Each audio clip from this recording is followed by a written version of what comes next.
नमस्ते चिल्ड्रन। हमने रक्त के बारे में पढ़ा और अनीमिया के बारे में।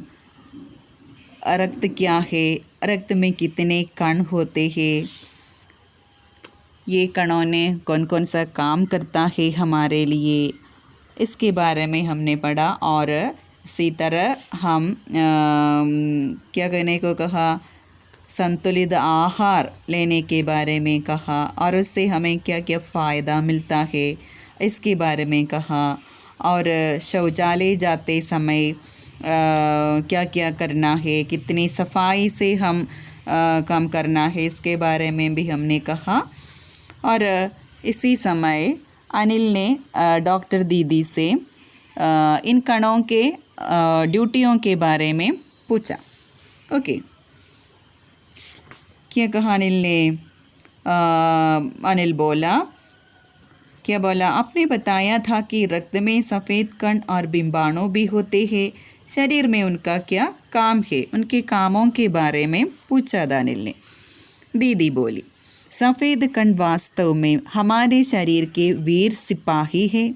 जब रोगाणु शरीर पर धावा बोलने की कोशिश करते हैं तो सफ़ेद कण उनसे डटकर मुकाबला करते हैं और जहाँ तक संभव हो पाता है रोगाणुओं को भीतर गर नहीं करने देते। बस संक्षेप में यूँ मान लो कि वे बहुत से रोगों से हमारी रक्षा करते हैं। डॉक्टर दीदी ने क्या किया? उन्होंने सफ़ेद कण के बारे में कहा। सफ़ेद कण के बारे में डॉक्टर दीदी ने क्या कहा? सफ़ेद कण हमारे शरीर के वीर सिपाही है। वीर सिपाही मीन्स ब्रेव सोल्जर्स। कौन? White blood cells. ओके, जब रोगाणु शरीर पर धावा बोलने की कोशिश करते हैं, धावा बोलना क्या है? आक्रमण करना, अटैक करना। तब सफ़ेद कण क्या करते हैं? ये रोगाणुओं से डटकर क्या करते हैं? वाइट सेल्स आर कॉम्बेटेड दम, है ना, उनसे डटकर उनके आक्रमण को रोककर हमारी रक्षा करते हैं। हमारे शरीर के अंदर ये रोगाणुओं को प्रवेश नहीं देते हैं, है ना। बस संक्षेप में यूँ मान लो कि वे बहुत से रोगों से हमारी रक्षा करते हैं। कौन बहुत से रोगों से हमारी रक्षा करते हैं बच्चों? वाइट ब्लड सेल्स, सफ़ेद कण। वे हमारे शरीर के वीर सिपाही है। वे रोगाणुओं को हमारे शरीर में प्रवेश नहीं देता है। इतना ही नहीं, कई रोगों से हमारी रक्षा भी करते हैं। Okay, next paragraph.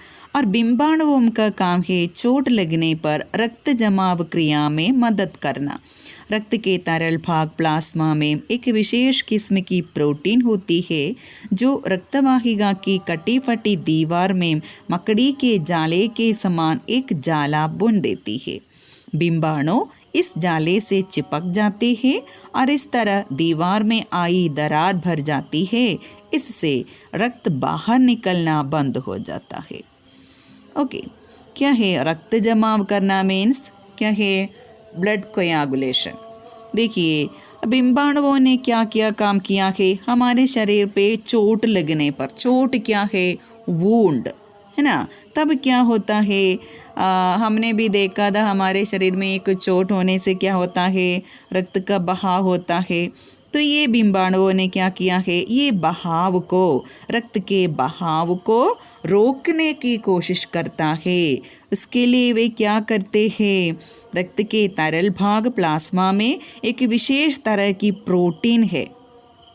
ये प्रोटीन की सहायता से हमारे शरीर में कहाँ है वुंड या कहाँ है चोट, वहाँ आकर ये प्रोटीन क्या करते हैं? वो कटी फटी दीवार में मीन्स क्या है? कहाँ वुंड होता है, कहाँ चोट होता है, वहाँ मकड़ी के जाले के समान, क्या है? मकड़ी के जाले, स्पाइडर नेट।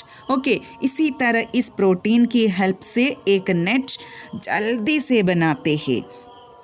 तब क्या होता है? ये बिंबाणु यहाँ आकर चिपक जाते हैं।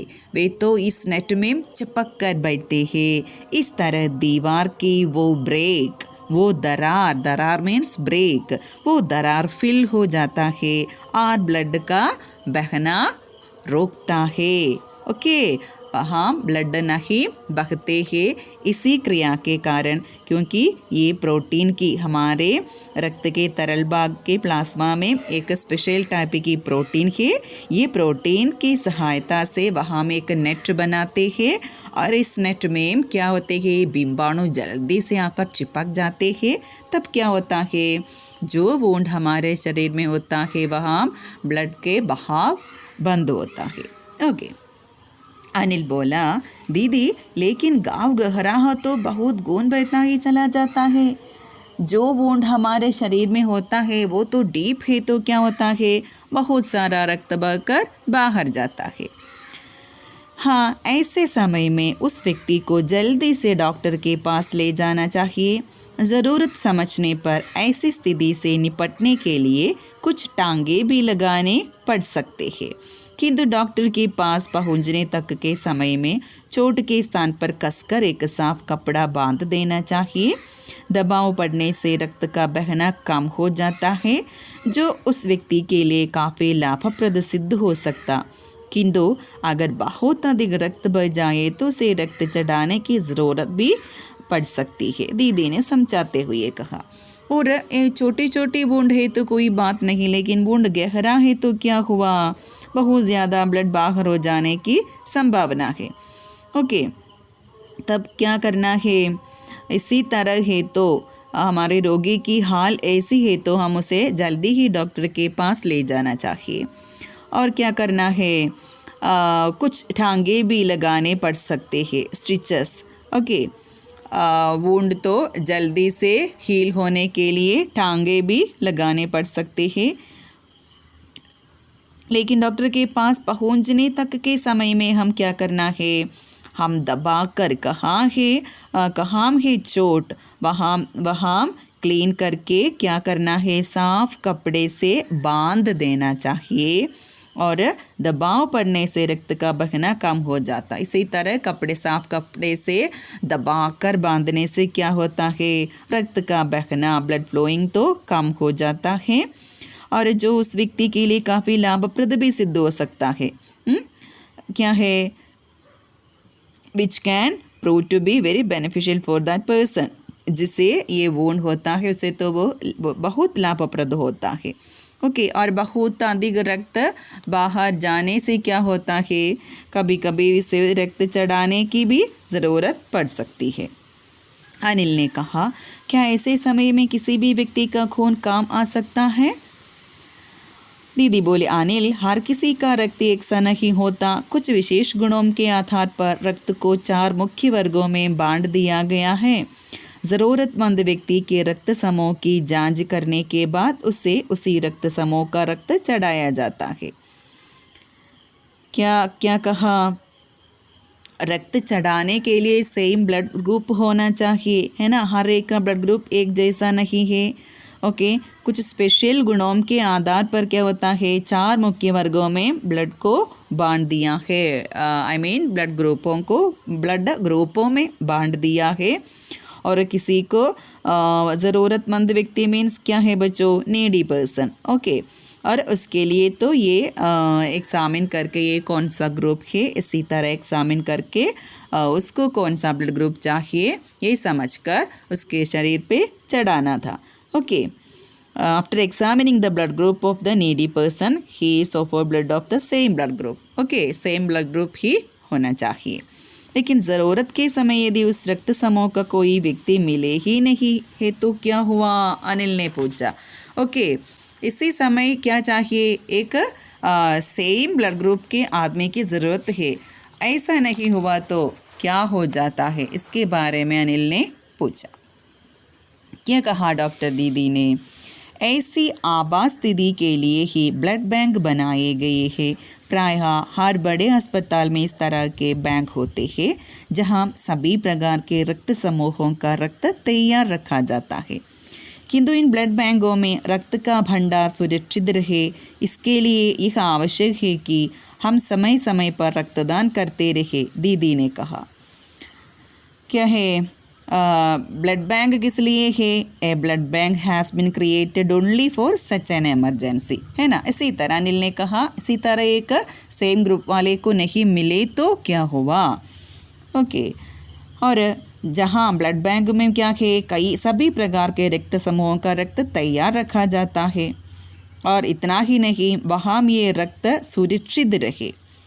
ओके, इसके लिए क्या करना है? हम समय समय पर करेक्ट टाइम पे रक्तदान करना है। रक्तदान तो एक महान दान है ना। रक्तदान तो जीवन दान है बच्चों।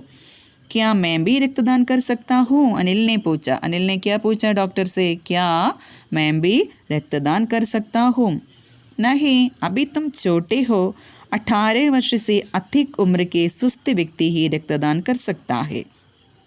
18 वर्ष के अधिक उम्र से 18 होना चाहिए, लेकिन 18 से अधिक उम्र के सुस्त व्यक्ति ही रक्तदान कर सकते हैं। एक समय में उनसे लगभग 300 मिलीलीटर रक्त ही लिया जाता है। कितने रक्त लेते हैं? 300 मिलीलीटर एक समय में एक व्यक्ति से। ओके, प्रायः ये समझा जाता है कि रक्तदान करने से कमज़ोरी हो जाएगी, किंतु यह विचार बिल्कुल निराधार है। और किसी ने सोचा है इसी तरह हम रक्तदान करने से क्या होता है, हमें तो कमज़ोरी हो जाते हैं, हम दुर्बल हो जाते हैं। लेकिन लेखक कहता है ऐसा नहीं होता है, किंतु ये विचार बिल्कुल निराधार है। इसे तो कोई बेस नहीं है, क्योंकि उसमें तो कोई सही बात नहीं है। हमारा शरीर इतना रक्त तो कुछ ही दिनों में बना लेता है। वैसे भी शरीर में लगभग 5 लीटर खून होता है। जितना रक्त हमारे शरीर से लिया है, उतना रक्त कुछ ही दिनों में हमारे शरीर बना लेता है। और वैसे भी एक शरीर में कितने लीटर रक्त होता है? 5 लीटर। ओके, इसमें से यदि कुछ रक्त किसी ज़रूरतमंद व्यक्ति के लिए जीवन दान बन जाए तो इससे बड़ी बात क्या होगी? क्या है जो मैंने कहा पहले? क्या है? जीवन दान तो, रक्तदान तो जीवन दान है। ओके, तब अनिल ने क्या कहा? फिर तो बड़ा होने पर मैं नियमित रूप से रक्तदान किया करूँगा। अनिल ने कहा, if I grow up then I will donate blood regularly. Anil तो वह सोचता है, वो चाहता है रक्तदान के लिए। शाबाश अनिल, डॉक्टर दीदी ने अनिल की पीठ ठोकते हुए कहा। डॉक्टर दीदी सेड, कैसे क्या कहा? It's a very good idea, है ना। क्या है? रक्त देना तो जीवन देने के समान है। Okay, thank you my dears. ठीक तरह पाठ पढ़ना है। Okay, thank you.